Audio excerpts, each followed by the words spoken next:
Has anyone here seen an animated movie lately? Man.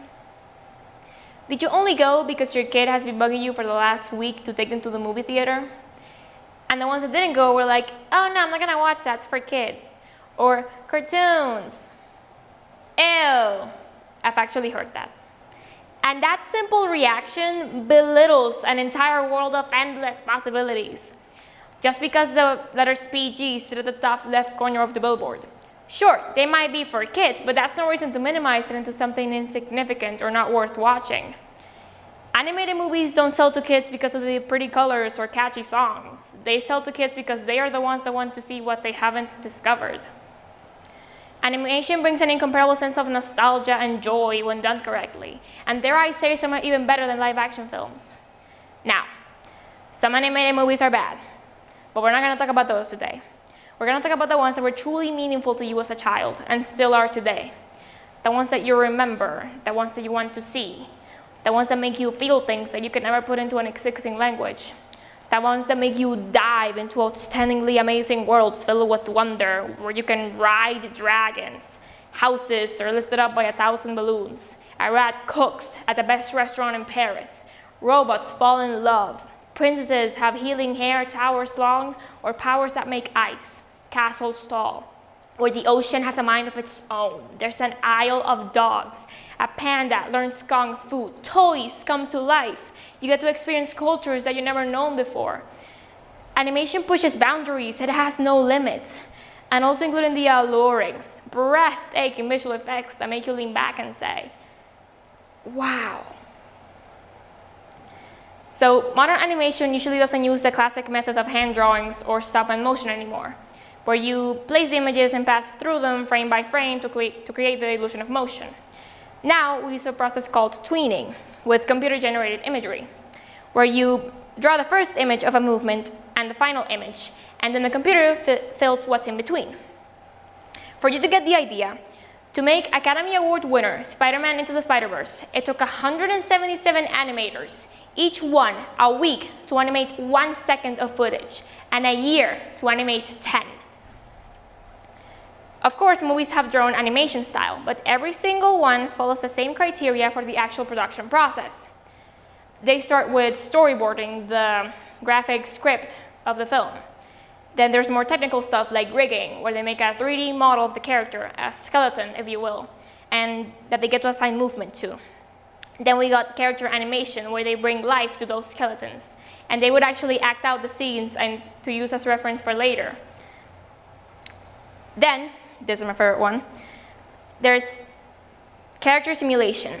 These people are the ones that are responsible for every interactions that the character has with objects, like hair, clothes, fur, feathers, you name it, they got it. If a character sits on a couch, they are the ones that make the couch budge. We got May painting, where they make all the beautiful vistas and cityscapes. They build the oceans, mountains, and skies of their respective world. We got FX, where they make all the very tiny details that you take for granted, like particles of sand, the shine on tiny objects, the cracks of ice, and Merida's curls.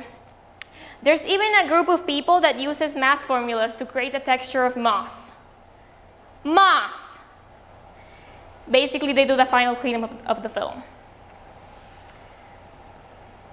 And for you, this production process is long and expensive. Tangled spent 6 years in production and $200 million to make, making it one of the most expensive animated films of all time. Done with the technical part, now. What actually makes this movie so wonderful, so unforgettable? It all comes down to what it makes you feel. And Pixar has proven to be a master at making people cry.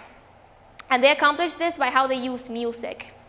So many studios will give a theme to a movie. You can go a step further and give a theme to a character. Pixar assigns a theme to a relationship. It can be a dad and son relationship, a friendship, a love relationship, any type of meaningful connection between two characters. And it's how they use it too. They will only bring up the theme when when the characters are somewhat interacting with one another or something pivotal in the relationship is happening. This is what makes you actually feel for these characters and connect to them. This is where most of the emotional charge comes from. And with the addition of the heartbreaking and soul-touching scenes, of course, but the base for your tears is what you hear. And all these factors come together to make the best piece of entertainment that there is. But it's not just entertainment. It's math, science, technology, art, design, tremendous soundtracks. It takes all this to make the best piece of entertainment that is meaningful to kids as well as adults.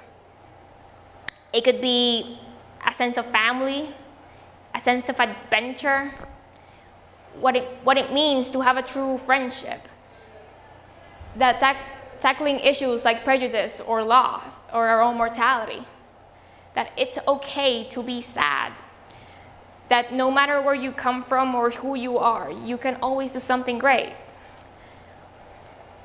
What it means to be truly free, and that the connections that we make with others will last lifetimes. All of this I learned through the lens of animation. And this feeling of satisfaction and reward is not only felt by children, they can be felt by anyone.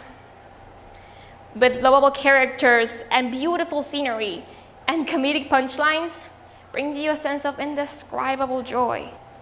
You can be watching, when you watch a certain scene or hear a certain tune, if you rewatch films, especially from the time that you were little, you get reminded of what it felt like. And they call them kids' movies, but really they can be seen by anyone. Because the message they convey, what they make you feel, is universal. Because these are stories that you could never find anywhere else. It could be the weirdest, most far-fetched fantasy world in existence, and the feeling is there. You can be sitting there in complete awe and wonder, speechless to what you're seeing. You can be filled with the sense of warmth and tenderness as you watch it, or get impregnated with thrill and excitement as you get immersed into this fantastic world of endless possibilities. This highly visual, highly emotional world of experience shouldn't be looked over. So next time your kid wants to go to the movie theater, or your family wants to see Coco, again, forget about the letters PG at the top left corner of the billboard and give it a shot. Thank you.